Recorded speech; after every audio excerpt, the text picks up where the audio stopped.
Hello, everybody, and welcome to this digital Virtualocity session on the journey to personalisation. My name is Laura McHenry, and I am Vice President of Marketing in EMEA for Tealium.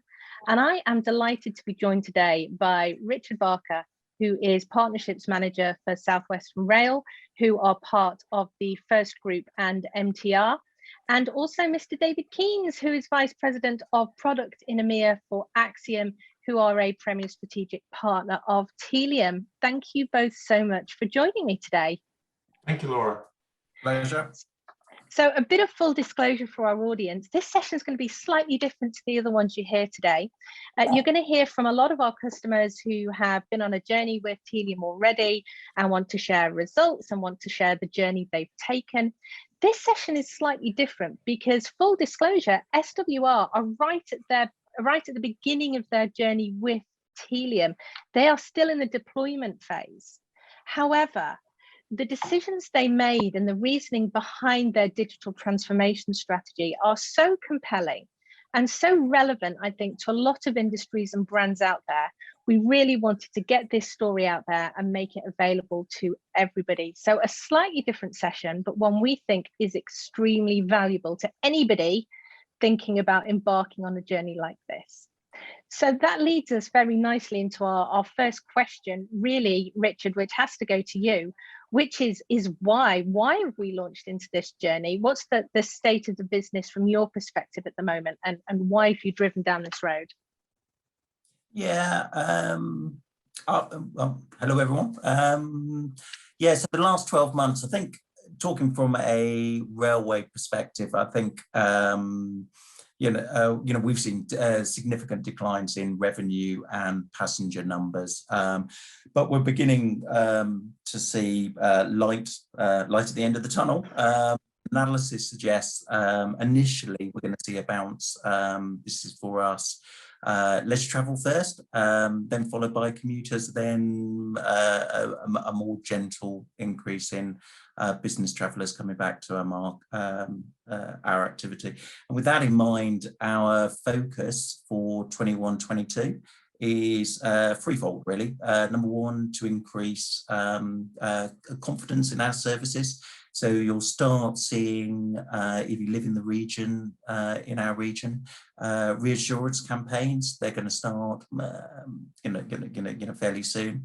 Then they'll be closely followed by campaigns that will encourage people to actually start using and getting back on the trains, and with that modal shift messaging. And the final strand of activity is to bolster our relationships with our customers, and we're looking at creating a number of value exchanges which will actually enable that. So that's the main state of play and where we are.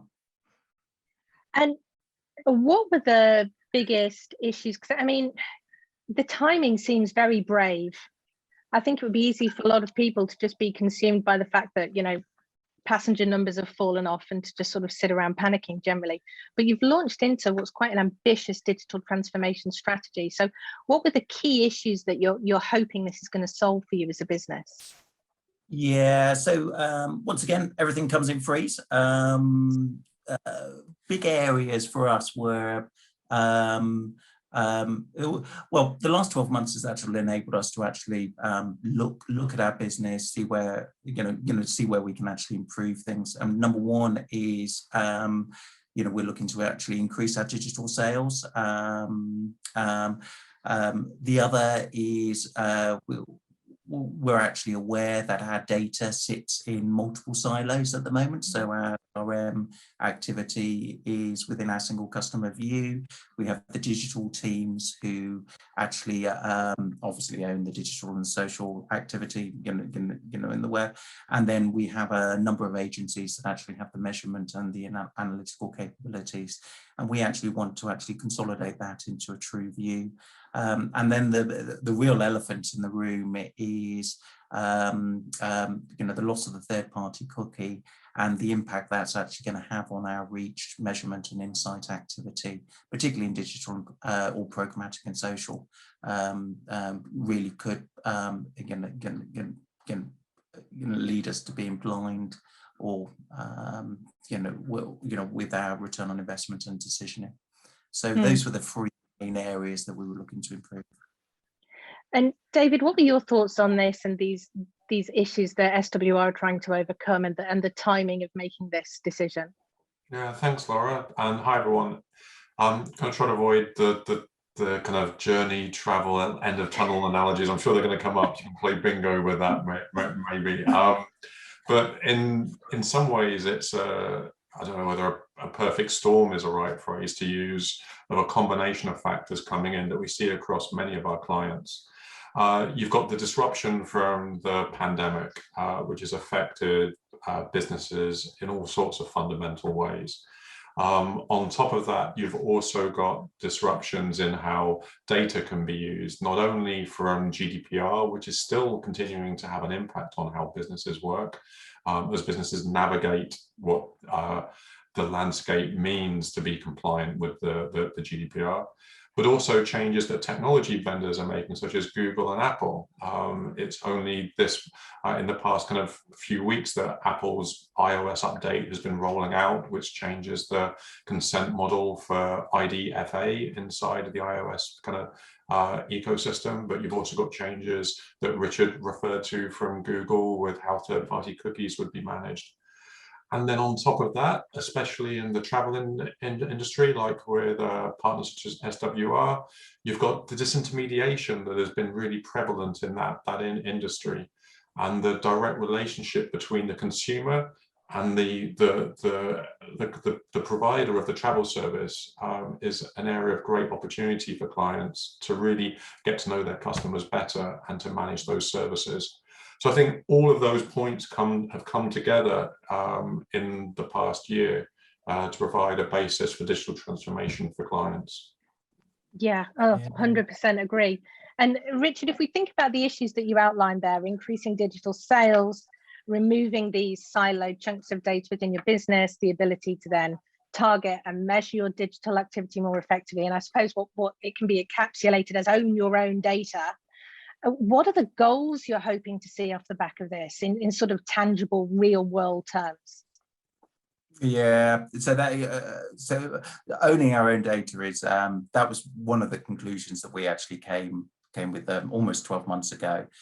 So leading with data, our vision for 2021 is to ingest all the data currently in the silos, augment, create audiences, and then activate that across both online and offline channels. And that, once we've actually consolidated the data to actually understand the real 360-degree customer journey, we can manage data more compliantly, activate personalized communications, which we are really limited to in a single channel environment at the moment, create actionable insights and dashboards, improve, which will just naturally lead to improving the customer experience across all marketing channels. And I work in the commercial team, so the real big one is to actually reduce ad wastage, but by improving marketing performance. Great. And you know what, I'd love to be doing this time next year to talk through how we've managed to tick all of those off. I think that, fantastic goals. How do we measure this then, David? What else do we need to do to make this work? Because I know you like to talk about how we can't just rely on technology. Yeah, so I think the first thing is to be really clear about some of the business and commercial objectives that Richard described, but also really looking at how this is a transformation for a business. And rather than a list of 3, maybe if we do a list of 4, one of the approaches that Acxiom uses, or one of the sets of lenses, is to look at this from 4 perspectives. Richard mentioned the data, so the data sets that an organization has, that we can use technology with Tealium to be able to help bring those different sources of data together. But it also depends on what other tool sets are you using to be able to analyze that data, to work with it. So data sets and tool sets. really on the technology side, but also looking out further, what are the skill sets within an organization? What capabilities do they have to work with data itself to understand how it can be used to inform customer communications, to reduce ad wastage? But none of that really comes together unless there's the right mindset within the organization, whether there's that support from the top down that we are going to use data to become more customer centric. We're going to use data and insights into our customers to change how we behave.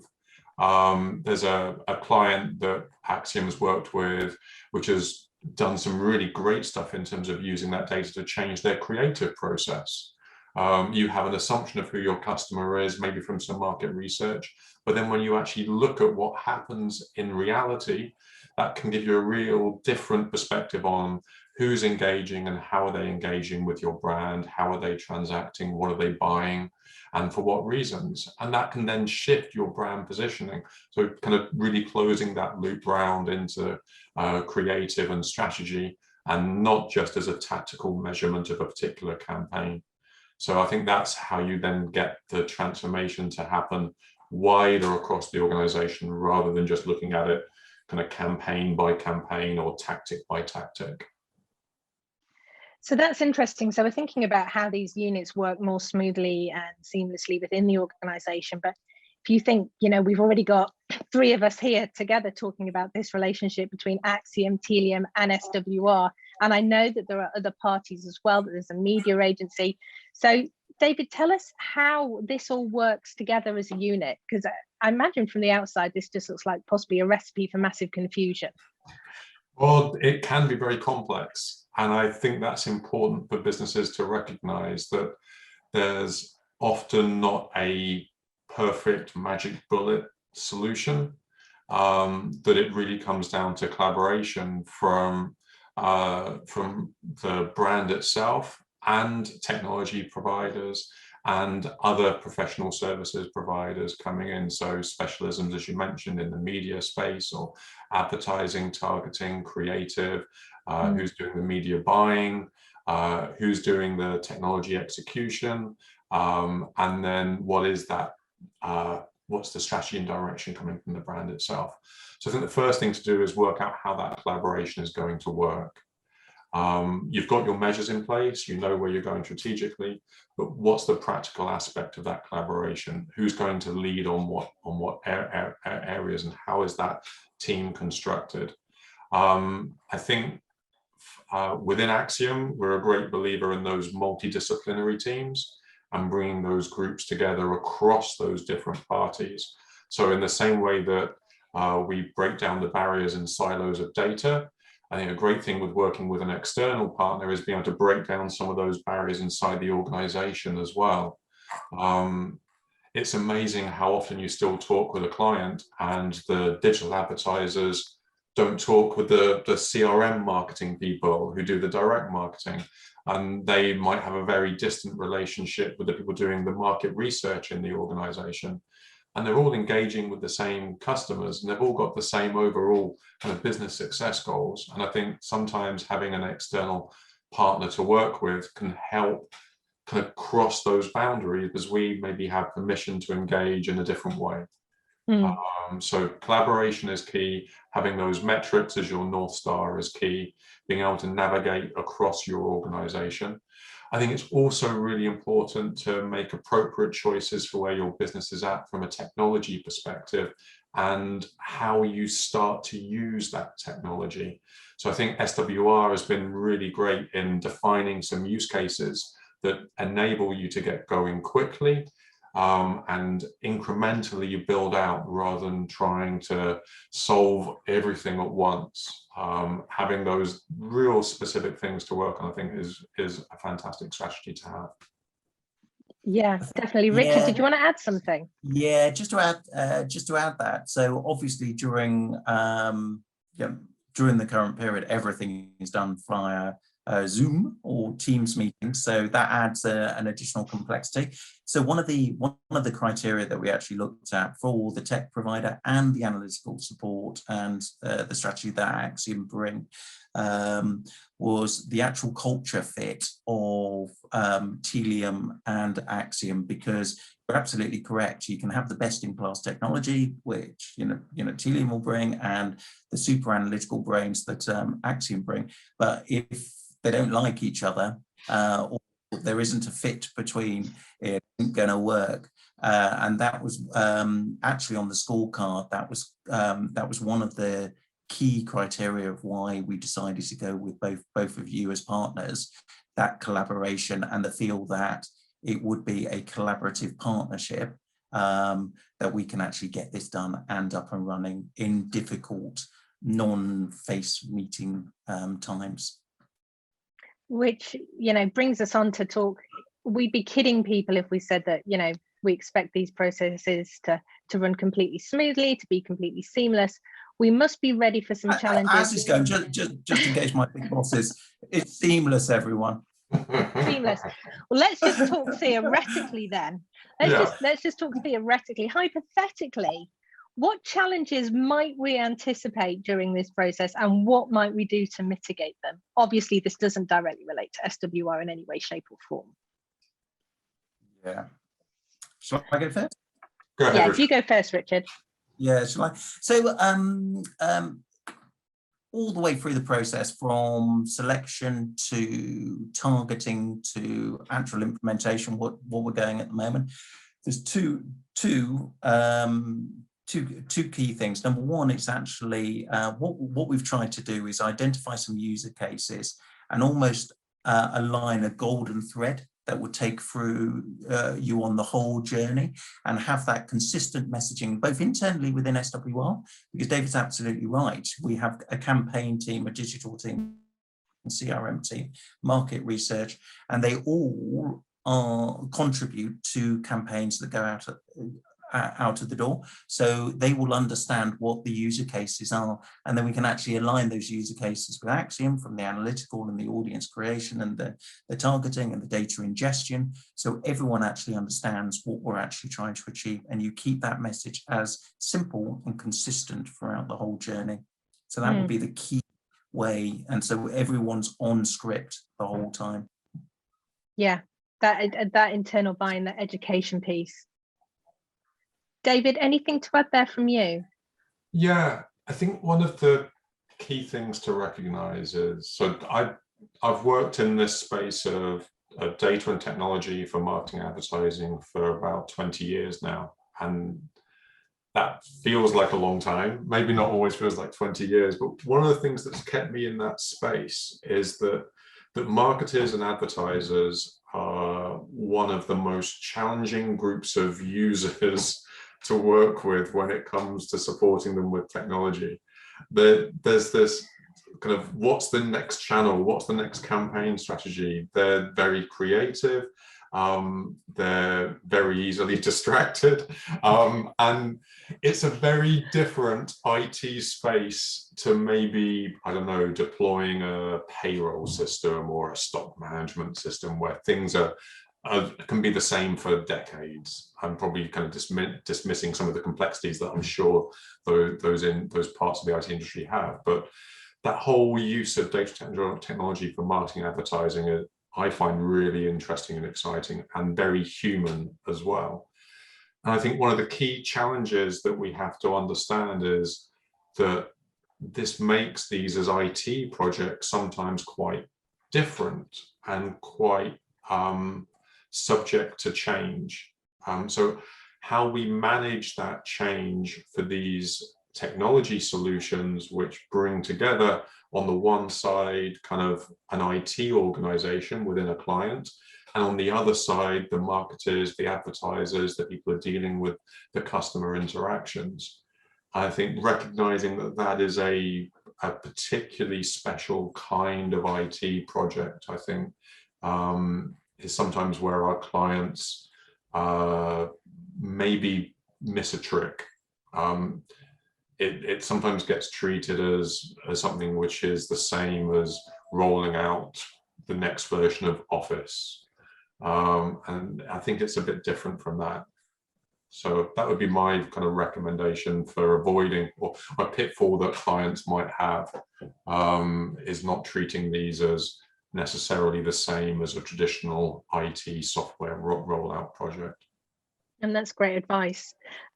Let's switch our gaze from the sad potential pitfalls to something very happy, which is SWR's one of their first use cases that you've been kind enough to share with me.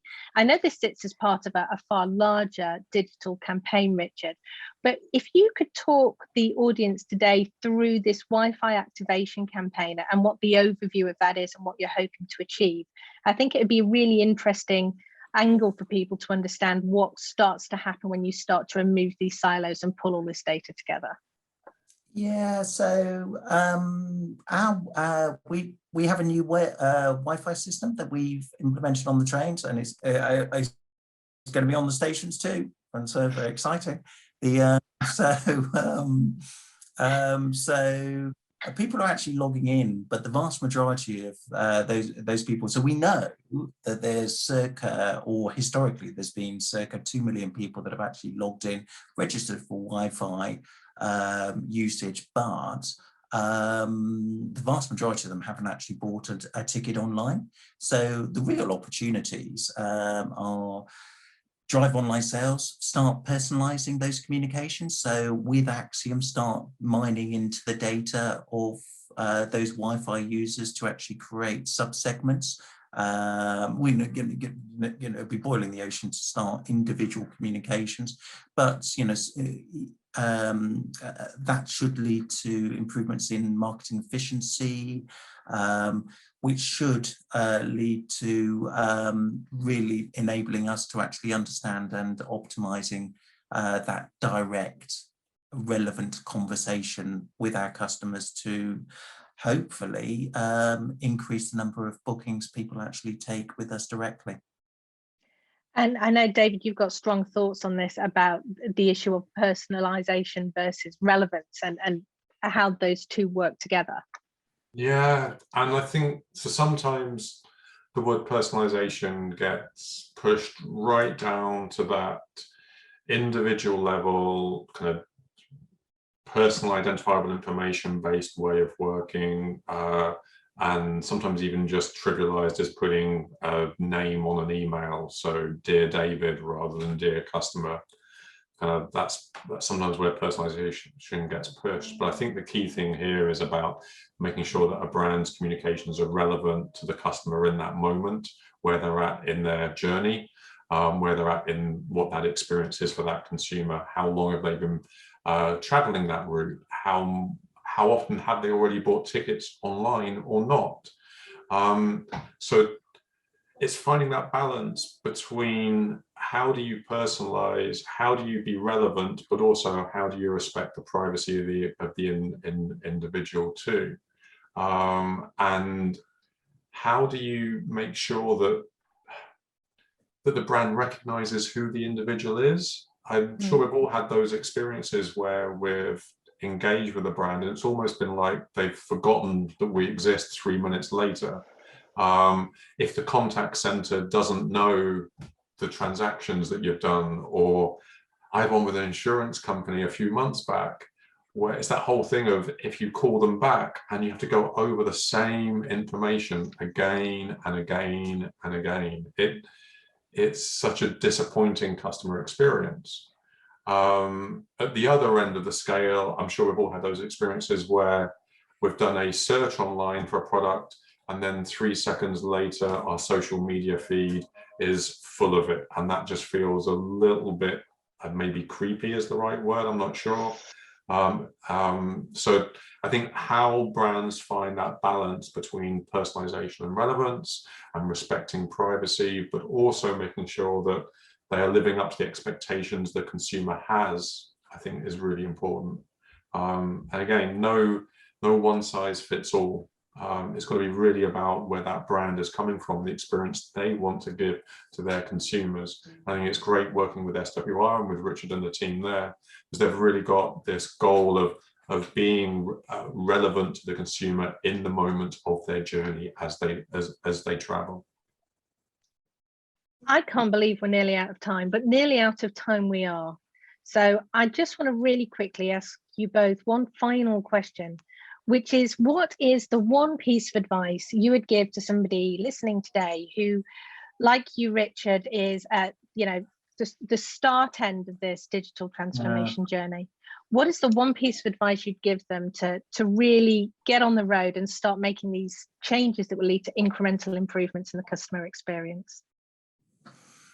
I think it actually goes back to that golden thread conversation, and you start with some, you don't try and boil the ocean from day one, and you actually start with some consistent user cases that you can actually take through the whole journey. So this is from initially socializing the idea internally with your peers, creating the business case, getting it signed off, and then starting implementing those user cases, so you have a consistent message across the whole period. So basically ensuring that multiple parties or multiple suppliers and internally we're all on script with the same message, with the same objectives. Alignment.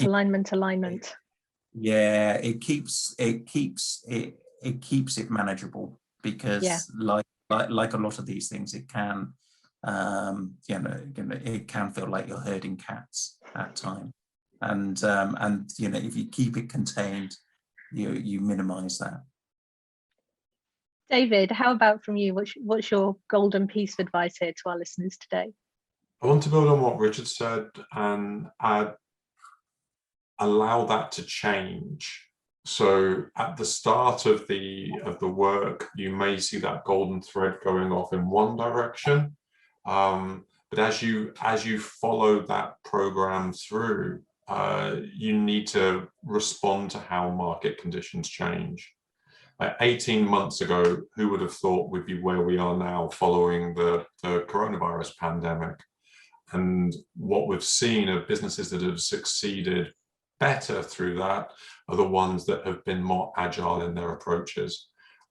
So whether it is through maybe that overused term of agility and how you run your program, or whether it's in flexibility of what those use cases are, or whether it's just managing what your realistic planning horizon is. I think having that notion of things will change as you go through this transformation, and that if you're doing this right, it won't finish. Because as I said earlier, that creativity of working with marketers and advertisers, there will be another channel. Who would have thought TikTok would be so important? There will be another set of data that your marketers want to work with, or another campaign strategy they want to pursue, or a new reason to talk with their customers, and embrace that. Don't resist that. So that would be my piece of advice. Embrace that change. Thank you both so much, David, Richard, and thank you everybody for listening today. Really hope you found this session as useful and informative as I have. Enjoy the rest of your sessions today at Digital Virtualocity, and thank you and goodbye. Thank you. Thank you.